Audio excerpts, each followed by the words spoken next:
ಲೋಕ ಸಮರವನ್ನ ಗೆಲ್ಲೋದಕ್ಕೆ ಅತ್ಯಂತ ಉತ್ಸಾಹದಿಂದ ಇವತ್ತು ಬಿಜೆಪಿ ತನ್ನ ಪ್ರಣಾಳಿಕೆಯನ್ನ ಪ್ರಕಟಿಸಿದೆ. ಸೊ ಈ ಪ್ರಣಾಳಿಕೆಯಲ್ಲಿ ಫೋಕಸ್ ಮಾಡಿದಂತಹ ವಿಚಾರಗಳು ಯಾವ್ದ್ಯಾವುದು, ಮೋದಿ ಗ್ಯಾರಂಟಿ ಅಸ್ತ್ರ ಯಾವ ರೀತಿ ಇಂಡಿಯಾ ಮೈತ್ರಿಕೂಟಕ್ಕೆ ಟಕ್ಕರ್ ಕೊಡಬಹುದು ಅನ್ನೋದನ್ನ ನೋಡ್ತಾ ಹೋಗೋಣ. ಸಂಕಲ್ಪ ಪತ್ರ ಹೆಸರಲ್ಲಿ ಬಿಜೆಪಿ ಪ್ರಣಾಳಿಕೆಯನ್ನ ಬಿಡುಗಡೆ ಮಾಡಿದೆ. ಮುಂದಿನ 5 ವರ್ಷದಲ್ಲಿ ನಾವು ದೇಶದಲ್ಲಿ ನಾನಾ ಅಭಿವೃದ್ಧಿಗೆ ಒತ್ತು ಕೊಡ್ತೀವಿ ಅನ್ನುವಂತಹ ವಾಗ್ದಾನವನ್ನ ಜನರಿಗೆ ಕೊಟ್ಟ ಹಾಗೆ ಕಾಣಿಸ್ತಾ ಇದೆ. ಸೊ ಮಹಿಳೆಯರು, ರೈತರು, ಯುವಕರು, ಬಡವರೇ ಬಿಜೆಪಿಯ ಆದ್ಯತೆ ಅನ್ನೋದನ್ನ ಪ್ರಣಾಳಿಕೆಯ ಪತ್ರದ ಮೂಲಕ ತಿಳಿಸಿರೋ ಹಾಗೆ ಕಾಣಿಸ್ತಾ ಇದೆ.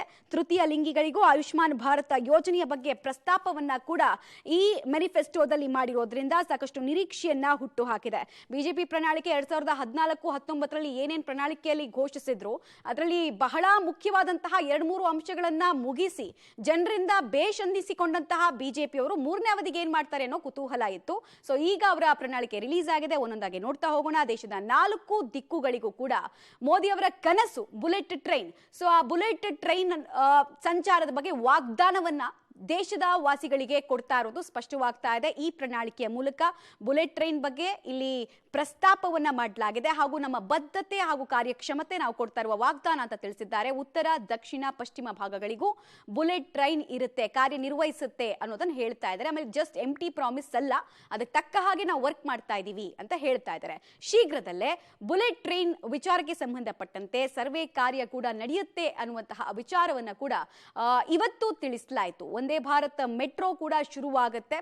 ಸೊ ಅಭಿವೃದ್ಧಿ ಸಂಚಾರ ನಾಡಿಯಲ್ಲಿ ಇಂಡಿಯಾ ಡೆವಲಪ್ ಆಗುತ್ತೆ, ಇಂಡಿಯಾ ಇಸ್ ಶೈನಿಂಗ್ ಅನ್ನೋದನ್ನ ಪ್ರತಿ ವಾಕ್ಯಗಳ ಮೂಲಕ ಕೂಡ ತಿಳಿಸ್ತಾ ಇರೋ ಹಾಗೆ ಕಾಣಿಸ್ತಾ ಇದೆ. ಜನೌಷಧಿ ಕೇಂದ್ರಗಳಲ್ಲಿ 80% ವಿನಾಯಿತಿಯನ್ನ ಬಡವರಿಗೆ ಏನ್ ಕೊಡ್ಲಾಗ್ತಾ ಇತ್ತು, ಆ ವಿನಾಯಿತಿಯನ್ನ ಮತ್ತೊಂದ್ಸಲ ನಮ್ಮ ಸರ್ಕಾರಕ್ಕೆ ಅವಕಾಶ ಕೊಟ್ರೆ ಅದು ಮುಂದುವರಿಯುತ್ತೆ ಅಂತ ತಿಳಿಸಿದ್ದಾರೆ. ಹಾಗೆ ಉಚಿತ ಪಡಿತರ ಅಕ್ಕಿ ಅಥವಾ ಉಚಿತ ಪಡಿತರ ಏನ್ ಸಿಗ್ತಾ ಇತ್ತು ಅದು ಮತ್ತೊಂದ್ಸಲ ನಮ್ಮನ್ನ ಆಯ್ಕೆ ಮಾಡಿದ್ರೆ ಮುಂದಿನ 5 ವರ್ಷಗಳ ಕಾಲ ಕೂಡ ಫುಡ್ ಸೇಫ್ಟಿ ಸೆಕ್ಯೂರಿಟಿ ಆಕ್ಟ್ ನ ಪ್ರಕಾರ ಕೊಡ್ತೀವಿ ನಾವು ಅಂತ ಹೇಳಿದ್ದಾರೆ.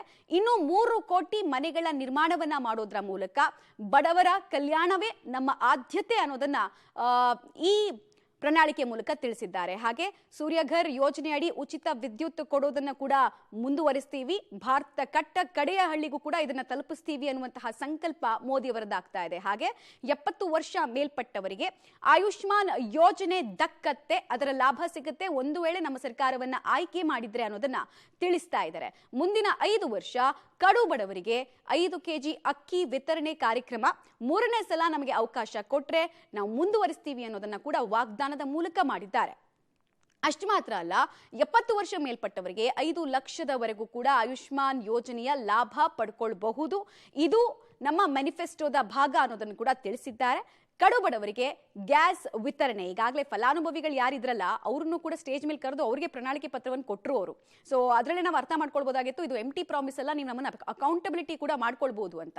ಈಶಾನ್ಯ ರಾಜ್ಯಗಳಿಗೆ ಬುಲೆಟ್ ರೈಲಿನ ವ್ಯವಸ್ಥೆ, ಕಡಿದಾದ ದುರ್ಗಮ ಪ್ರದೇಶಗಳಲ್ಲೂ ಅಭಿವೃದ್ಧಿ ಕಾಣೋದಕ್ಕೆ ಸಾಧ್ಯ, ಅದು ಮೋದಿ ಕಿ ಗ್ಯಾರಂಟಿ ಅನ್ನೋದನ್ನ ಪ್ರಧಾನಿ ನರೇಂದ್ರ ಮೋದಿ ಅವರು ಇವತ್ತು ಹೇಳಿದ ಹಾಗೆ ಕಾಣಿಸ್ತಾ ಇದೆ.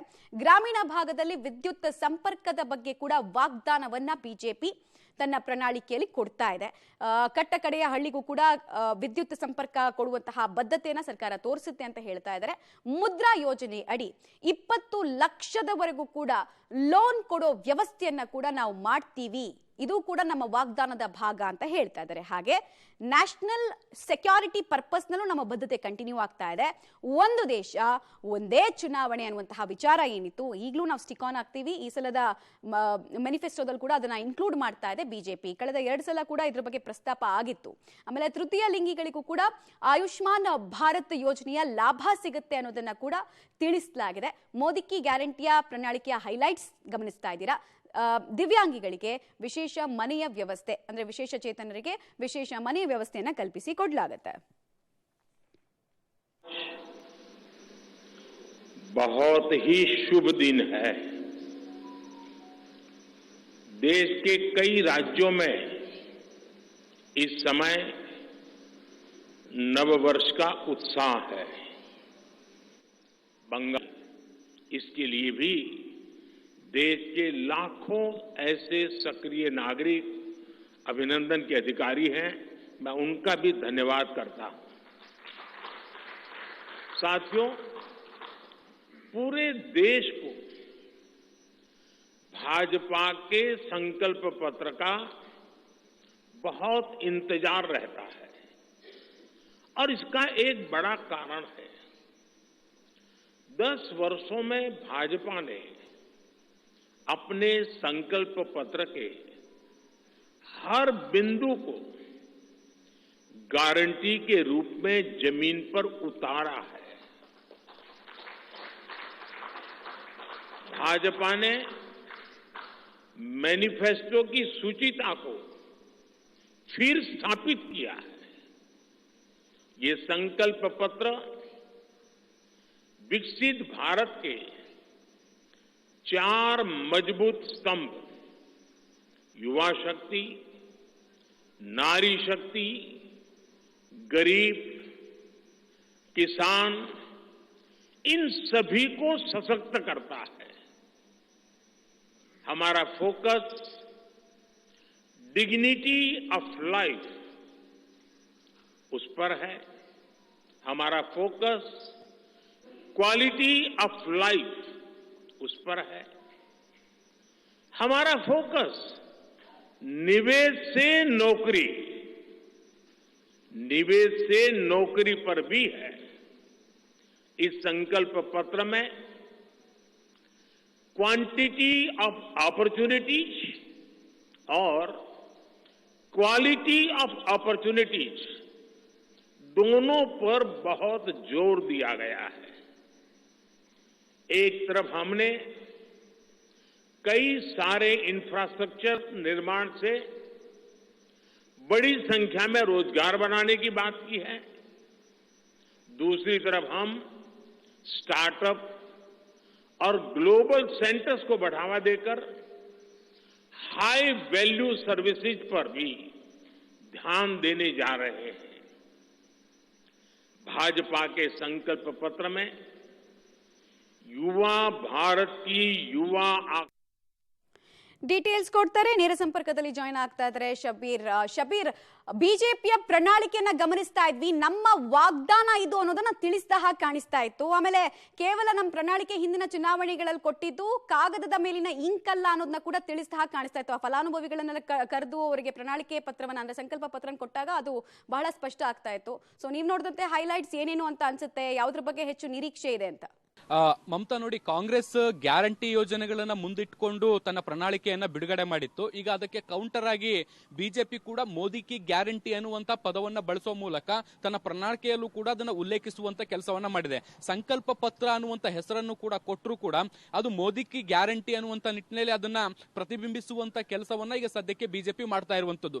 ಬಹಳ ಪ್ರಮುಖವಾಗಿ ನೀವೆಲ್ಲ ಏನೆಲ್ಲ ಅಂಶಗಳನ್ನ ಹೇಳಿದ್ರಿ, ಇದನ್ನ ಹೊರತಾಗಿ ಕೂಡ ಕೆಲವೊಂದಿಷ್ಟು ಅಂಶಗಳನ್ನ ಇಲ್ಲಿ ಉಲ್ಲೇಖಿಸುವಂತ ಕೆಲಸವನ್ನ ಬಿಜೆಪಿ ಮಾಡಿರುವಂತದ್ದು. ನೋಡಿ, ನಾವು ಕಳೆದ ಬಾರಿಯ ಚುನಾವಣೆಯ ಸಂದರ್ಭದಲ್ಲಿ ನಾವು ನೋಡಿದ್ವಿ, ಜಮ್ಮು ಕಾಶ್ಮೀರದಲ್ಲಿ ಆರ್ಟಿಕಲ್ 370 ರದ್ದು ಮಾಡೋದಾಗಿರ್ಬೋದು, ಸಿಎಎನ ಜಾರಿ ಮಾಡುವಂತ 2 ಮಹತ್ವದ ನಿರ್ಣಯಗಳನ್ನ ಅನುಷ್ಠಾನಕ್ಕೆ ತರುವಂತ ಕೆಲಸವನ್ನ ಬಿಜೆಪಿ ಮಾಡಿತ್ತು.